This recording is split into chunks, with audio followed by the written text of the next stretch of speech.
So Amazon Prime, we used to get a decent discount, 20%. Yeah. Right, and that used to kind of carry over. Yeah, we still have a discount. Like, if you pre-order the game, you get 20% off the MSRP. So you usually get a $60 game for like $47. Yeah. Which is good. But now Amazon's changing things. Yeah, so now what we used to be like was that 20% off discount would apply for 2 weeks after the release.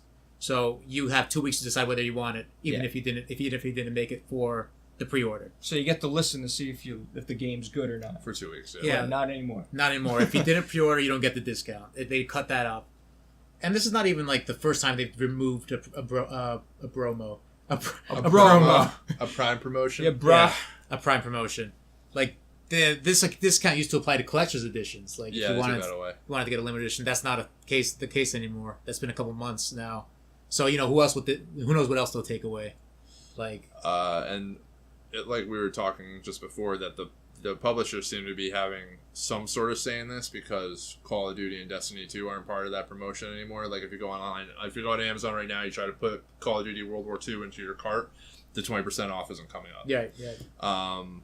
So I'm curious to see how that works, because Call of Duty you can't get the discount, but Assassin's Creed Origins you can get the discount. So I don't know if it's a publisher relations thing. Sometimes, I know that sometimes when the game is first listed, it doesn't have the discount until like later on, but it's fine to order because they'll add it.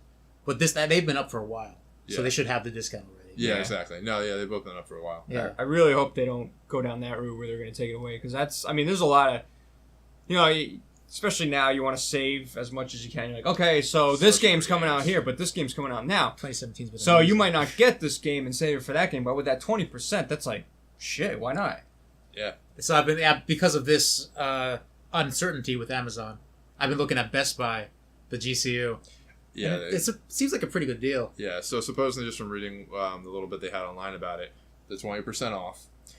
Reward certificates for pre-orders, and and I'm sure people out there already know that use it, but from my understanding, I don't know if it's a select number of titles for pre-order or if it's just anything that you pre-order, but you get a $10 certificate when you pick up your pre-order game that you can use for the next purchase. It'll probably be with like the big name games out of those specific months. So with that, like, you can save the 20%, get the $10 certificate. The next game that you save 20% on, you take $10 off, then you're getting a game for under $40. Yeah. A new release, a new AAA game. That is awesome. Yeah. My question with that is more along the lines of, is that going to stay now? Like, are they going to feel the necessity to keep something like that going because Amazon no longer is offering the 20% off? Yeah. But they should, because then it's going to get the gaming world and the gamers out there to kind of go and buy into the system and potentially boost their sales for not only games, but their electronics store. Yeah. You know what I mean? Like, you're going to get them into the store, you're going to get them buying the games that they want to pick up, and then you're going to see that PC or laptop, they're going to see that 4K TV, and it kind of just snowballs. And that's the idea of the big box retailer, is you get them in for one thing, but they leave with more. Yeah, well, for me, Amazon's usually the go-to for good prices. Yeah. I rarely walk into a Best Buy expecting a good price. Yeah. Now, with this gaming thing, Amazon's the big powerhouse and everyone's, trying to compete with it, and it's just, now that they pull this move and what Best Buy has to offer, like you said, people are going to want to start going into there for games, and then that's going to start branching off to, hey, I need a new phone case. I need something over here.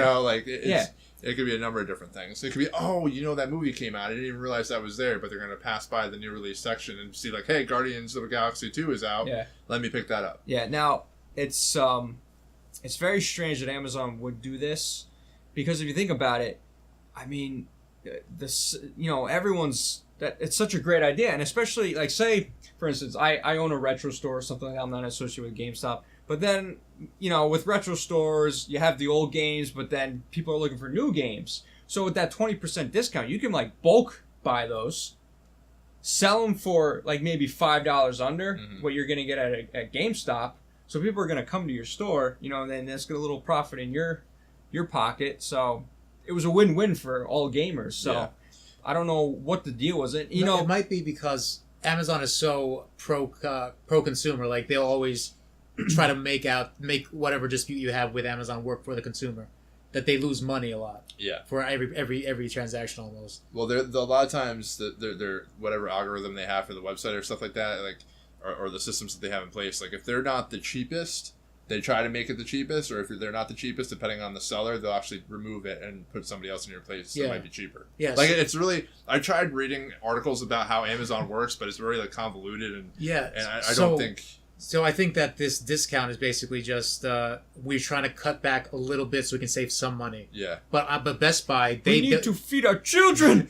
Best Buy is profitable from everything in their store. Yeah. Well, yeah, they have services too, like Think Geek and everything. Or not Think Geek. Geek Squad. Geek Squad. Geek Squad. Sorry, been looking at a lot of websites today. But I mean, yeah, Geek Squad is a service base that brings them money too. That probably doesn't cost them too much other than the payroll. Well, that's why I was avoiding Best Buy a lot because everything's so marked up. Yep. So everything you buy is like a profit to them, I'm sure, somewhere. I mean, they might, if anything, they're very little loss.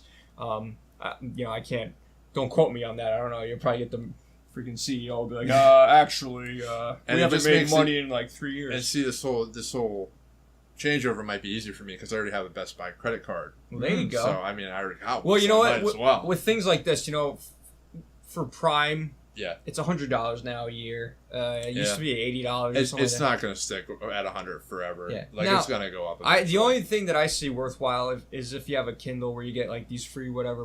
But a lot of the free, especially movies, you're already on Netflix. Yep.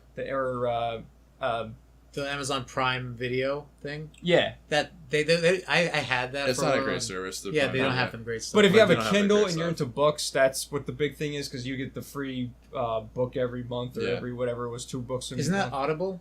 That's like a separate thing. Audible it's a separate app. I think that's Audible's a separate company. But it's owned by Amazon though. I don't know if it is.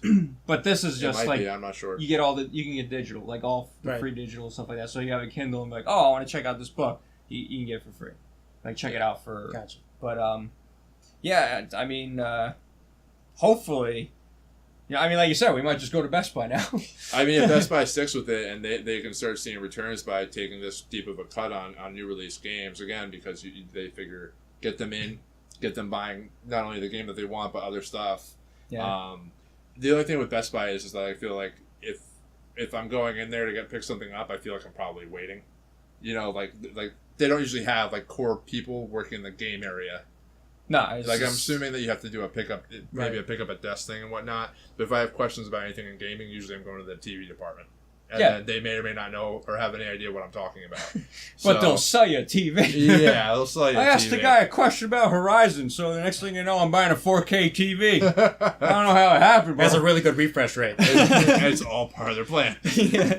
So, but anyway, guys, what do you think of that? Let us know down in the comments. Are you willing to stick with Amazon? Or you maybe look at Best Buy. They might. I mean, they have the best deal at this point for gaming. For gaming, But Amazon's still good because of the 2-day. The 2-day shipping, and it goes down to if you're buying everything else with it. Like if you can do the groceries and everything else with Amazon, is probably great. But for me, the big seller for me getting Prime was that 20% off. But now it's like you're spending $100 and stuff like that. It's like, how much are you really buying to make that even worthwhile? Well, there's that. It's like, but the Prime Video barely ever used. The Prime Music barely ever used because I subscribe to Spotify. I never ever used and that's what I'm saying. Like they rope all these different features and it seems like a really great value at first, but when you start peeling everything away, gotta make some choices. But all right, guys. So that is the podcast. Hope you guys had fun. I had a good time.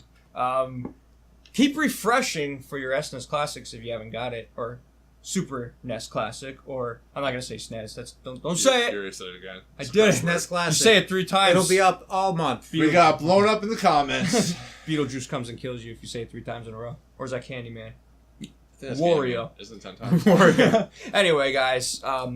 Thanks for listening. You can find us on not Spotify. Well, you probably could, but SoundCloud mostly, and then you can any app, any other podcast apps, Podcast Addict, iTunes, all that. Any app that you're used to, you'll find us there. And we are working to get our entire catalog on there. SoundCloud, we're we're working with soon, maybe. Yeah, I We're think working with Chance the I Rapper. think our tech guy Jonah is actually working on Yeah, it. Jonah's gonna work on that. We'll get Don't worry, that. I'm pretty good at this. So, but anyway, guys, you can always find these on segments on YouTube as well. So check us out there. And like I said, thanks again for the 200 subscribers on YouTube. We really appreciate it. Each one of you is special in our hearts. I think about you all every day. He does, and it's weird, a little bit. Keep participating, guys. We want the comments. We want the feedback. Please go check out our Facebook group. Talk to us there. Get some feedback going there too. Yeah, let us know what you want to see. And guys, always remember we're on Facebook. So we record these on Tuesday evenings. So feel free to leave topic ideas if whatever you want to hear us talk about. Maybe we'll talk about Jonah's beard. If that's the topic you want us to talk about, we'll talk about it. You said you wouldn't go there. I did. But anyway, if we get to guys, 500 subscribers, we're gonna shave Jonah's beard on the podcast. he'll probably shave it next week just because. But anyway, guys, Can we shave your head? No. we're out of time, guys. I'm John for Cartridge Blast Gamers. I'm Jonah. I'm Carmine. Guys, stay awesome. We'll see you later. Peace.